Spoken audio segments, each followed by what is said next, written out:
What's good, world? Malcolm back again, and today I'm going to be talking about how to get your name changed.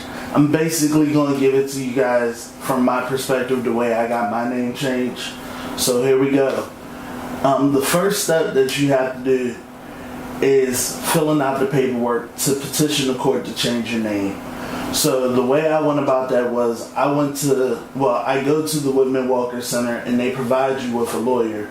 So I just basically went and talked to the lawyer and she filled out all the paperwork for me. Unfortunately, they don't petition the court or anything like that. They just make sure that all your paperwork is filled out so that you don't have to keep redoing it or the court will throw it out because it's not done properly. So she filled out all the paperwork for me. I took it to my local courthouse and then I waited. In the state of Maryland, you have to wait for the court to send you a notice of publication, which basically means that you have to take it to a newspaper and get them to publish your name change, basically letting everybody know that you're getting your name changed. So once I got my notice of publication, I went to a local newspaper, and there was a mistake number one, because I went to the cheaper newspaper thinking that less people will see it because it's not a paper that's delivered to everyone's house. Like, you have to go and find this newspaper and it's free, but you have to go and find it. So I got my notice of publication done, and they messed up on my publication. They spelled my name wrong. They used the wrong pronouns. Yeah, so that was a problem.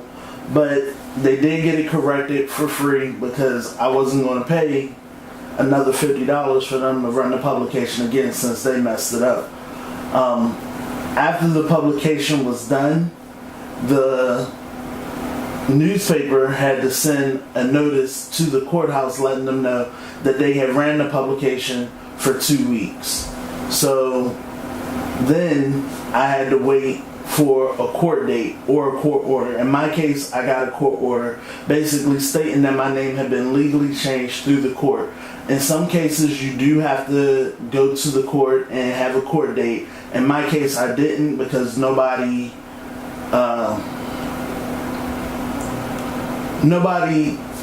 went against my name change.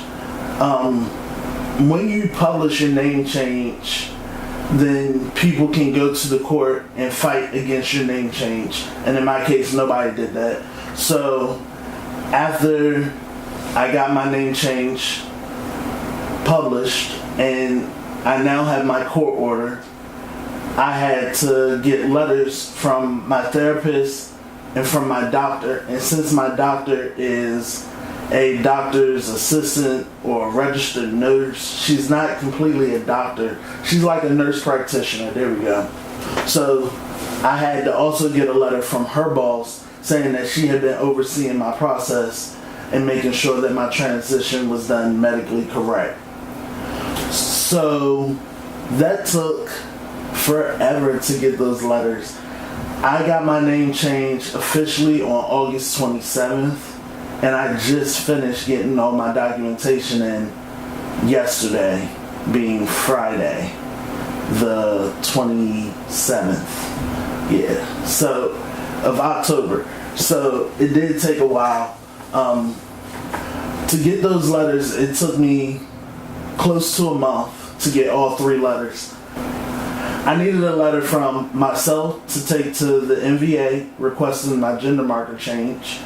And I also needed a letter from my doctor and my therapist requesting my gender marker change for the NVA, for my driver's license. And then for the Social Security Administration, I needed a letter from both doctors and my therapist requesting my name change and my gender marker change for Social Security Administration.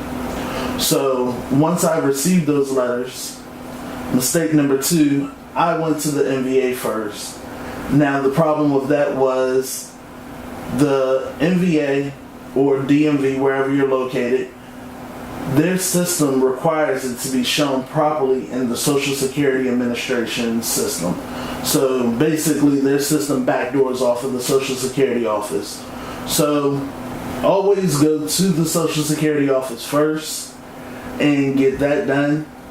And what you would need is those letters, your sealed letter, your letter with the seal on it saying that your name had been changed through the court.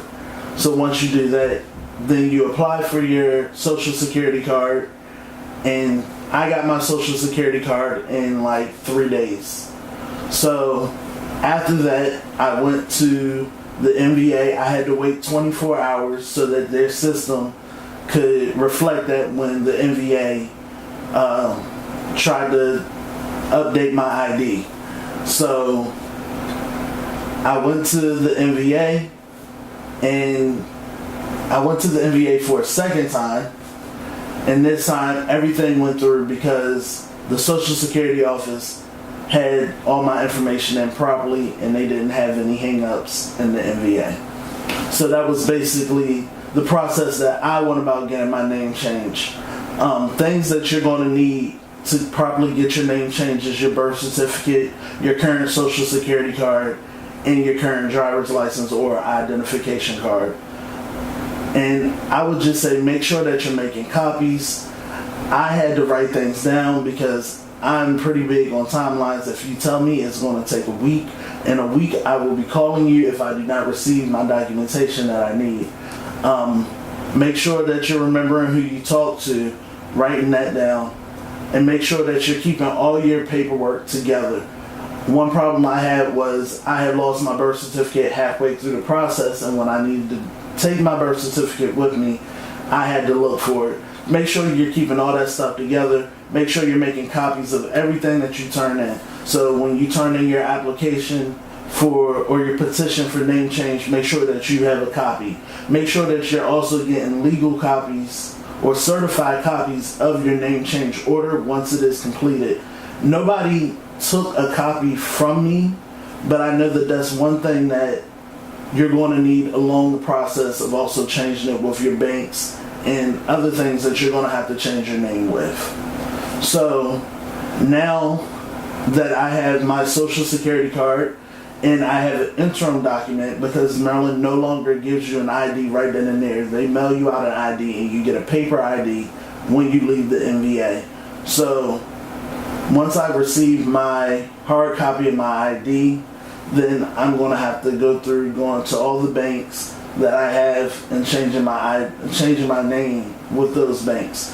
And I also have to find a way to change my name and gender marker with my insurance carrier. So that is where we're at. It was a pretty straightforward process. You have to be persistent and don't give up. It's not really that hard. But that's it, guys. I hope this was useful to somebody. I wish I would have had a guide, a step 1 through 5. But that's it. You know what I say. Stay true to you. I'm out.